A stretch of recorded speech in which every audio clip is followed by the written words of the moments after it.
شروع اللہ کا نام لے کر جو بڑا مہربان نہایت رحم والا ہے۔ ہم نے نوح کو ان کی قوم کی طرف بھیجا کہ پیشتر اس کے کہ ان پر درد دینے والا عذاب واقع ہو اپنی قوم کو خبردار کر دو۔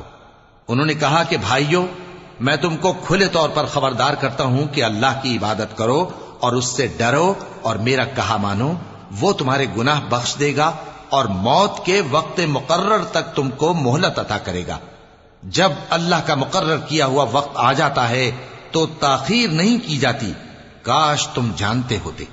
جب لوگوں نے نہ مانا تو نوح نے اللہ سے عرض کی کہ پروردگار، میں اپنی قوم کو رات دن بلاتا رہا لیکن میرے بلانے سے وہ اور زیادہ گریز کرتے رہے۔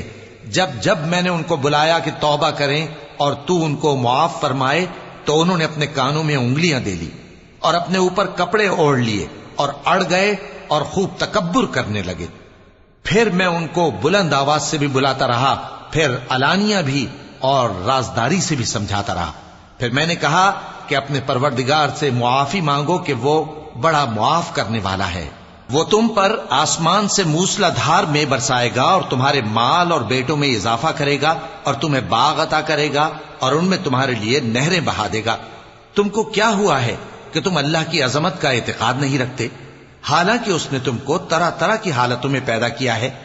کیا تم نے نہیں دیکھا کہ اللہ نے 7 آسمان کیسے اوپر تلے بنائے ہیں اور چاند کو ان میں روشن بنایا ہے اور سورج کو چراغ بنا دیا ہے؟ اور اللہ ہی نے تم کو زمین سے ایک خاص طرح سے پیدا کیا ہے، پھر اسی میں تمہیں وہ لوٹا دے گا اور اسی سے تم کو نکال کھڑا کرے گا۔ اور اللہ ہی نے زمین کو تمہارے لیے فرش بنایا تاکہ اس کے بڑے بڑے کشادہ رستوں میں چلو پھرو۔ آخر میں نوح نے عرض کی کہ میرے پروردگار، یہ لوگ میرے کہنے پر نہیں چلے اور ایسوں کے تابع ہوئے ہیں جن کو ان کے مال اور اولاد نے نقصان کے سوا کچھ فائدہ نہ دیا، اور وہ بڑی بڑی چالیں چلے اور کہنے لگے کہ اپنے معبودوں کو ہرگز نہ چھوڑنا، اور ود اور سوا اور یغوث اور یعوق اور نصر کو کبھی نہ چھوڑنا۔ اور اے پروردگار، انہوں نے بہت لوگوں کو گمراہ کر دیا ہے اور تو ان ظالموں کو اور زیادہ گمراہ